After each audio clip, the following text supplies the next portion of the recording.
आज आपण अगदी झटपट बनणारी पनीरची भुर्जी कशी बनवायची ते पाहणार आहोत।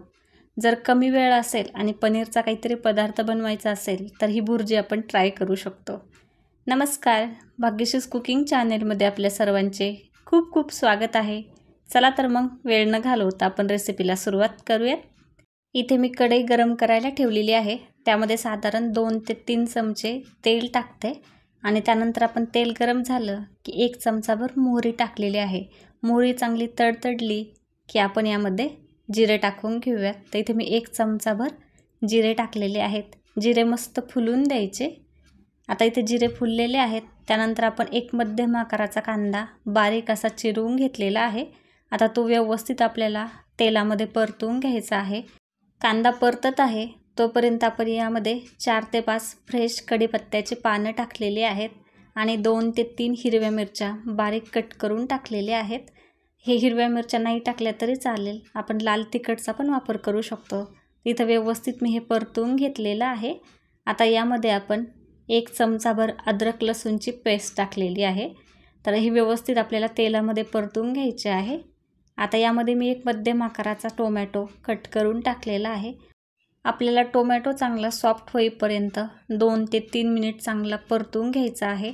मस्त असा कलर बदलला की यामध्ये आपण पुढचे जिन्नस टाकून घेऊयात। तर इथे मी थोडेसे हिंग टाकलेले आहे।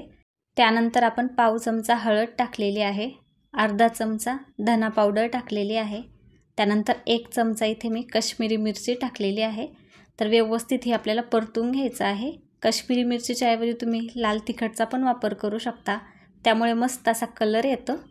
त्यानंतर इथे मी हाताने बारीक करून ठेवलेलं पनीर टाकून घेते। तर पनीर मस्त असं बारीक करून घ्यायचं, त्यामुळे आपल्या भुर्जीला टेक्स्चर खूप छान येतं। तर इथे व्यवस्थित आपला मसाला सगळा पनीरला लागेल असं मिक्स करून घ्यायचं। साधारण 1 ते 2 मिनिट आपण हे चांगलं मिक्स करून घेणार आहोत। इथे तुम्ही पाहू शकता आपल्या पनीरला मस्त असा मसाला लागलेला आहे। यानंतर मी चवीनुसार मीठ टाकलेलं आहे आणि त्यानंतर मीठ सर्व व्यवस्थित मिक्स होईल असं परतून घेते आणि त्यानंतर आपण फ्रेश कट केलेली कोथिंबीर टाकलेली आहे। त्यामुळे खूप मस्त असा वास येतो आणि चव तर खूप अप्रतिम लागते। तर इथे आपली पनीरची भुर्जी अगदी गरमागरम अशी तयार आहे। आता आपण प्लेटमध्ये सर्व करून घेऊ शकतो। ही चटपटीत आणि चमचमीत पनीरची भुर्जी आपण अगदी 10 मिनिटांमध्ये झटपट बनवू शकतो। तर पनीरचा दुसरा कोणताही पदार्थ बनवायचं म्हटलं की त्याला टाईम लागतो, तर ही झटपट बनणारी रेसिपी एकदा नक्की ट्राय करून पहा। ही पनीरची भुर्जी आपण रोटी किंवा चपातीसोबत सर्व करू शकतो। तर तुम्हाला ही रेसिपी कशी वाटली हे कमेंट करून सांगायला विसरू नका।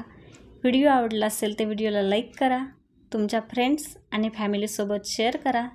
अजूनही चॅनलला सबस्क्राईब केलं नसेल तर अशाच नवनवीन रेसिपी पाहण्यासाठी नक्की सबस्क्राईब करा। पुन्हा भेटूयात अशाच एका नवीन रेसिपीसोबत। तोपर्यंत मस्त खा। धन्यवाद।